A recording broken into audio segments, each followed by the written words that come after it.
Hello and welcome to the third episode of Top Notch Science.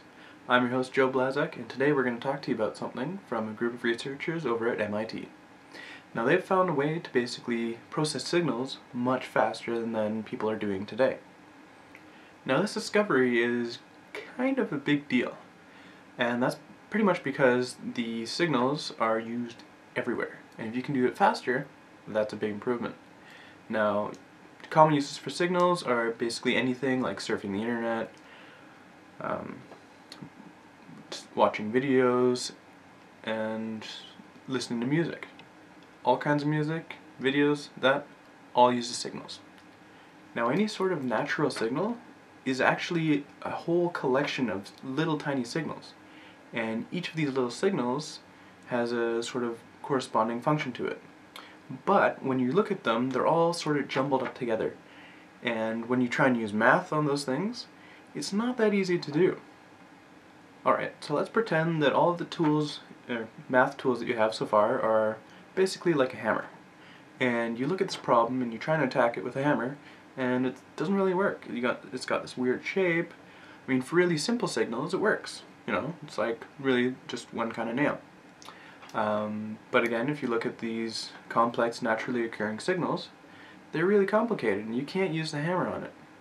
So you look at it and just kind of like, ugh. But then this one guy comes along, and his name is Fourier, around the 1960s, and he's like, dude, don't worry about it. I got this covered. So he goes over there, puts a little curtain over everything, and takes him a bit of time. And when it's done, just like a whole bunch of nails. So you go away hammering like mad, and this whole process is basically called Fourier Transform. And it basically breaks up the whole complex signal that you're getting initially into all of these little tiny components that are easily usable with your current math tools, aka the hammer. Alright, so now that we have all these tools that we can use to help actually process a signal, we want to consider how to make it faster. And so these guys go to Fourier and they're like, hey man, you spend all this time behind the curtain, you know, but we're out there, we're waiting. Like, what's up? Like, alright, you know, let's try and make it a bit faster. So you say, you know, is there anything we can do to sort of take care of only the really important stuff? And it turns out that a lot of the nails, or signal components, aren't all that important. You only need a few ones. And so they developed something called the Fast Fourier Transform, which basically weighs the importance of all of these nails or signals, and the rest of them you can kind of just throw out. You do lose a little bit of quality, but for most applications that's pretty acceptable.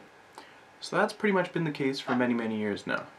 And then the guys over at MIT thought, you know, we're still not really happy with how fast it's going. Let's try and make it a bit faster.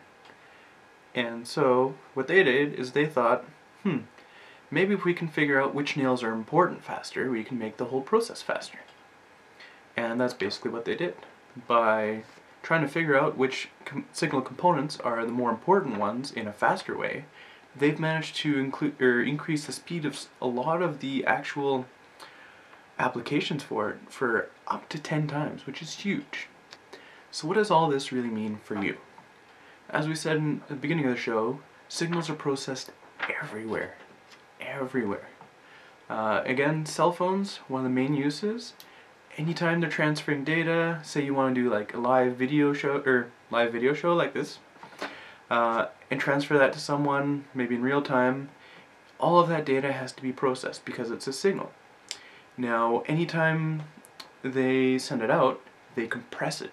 And what they do by compressing it is they throw out all those unwanted signals.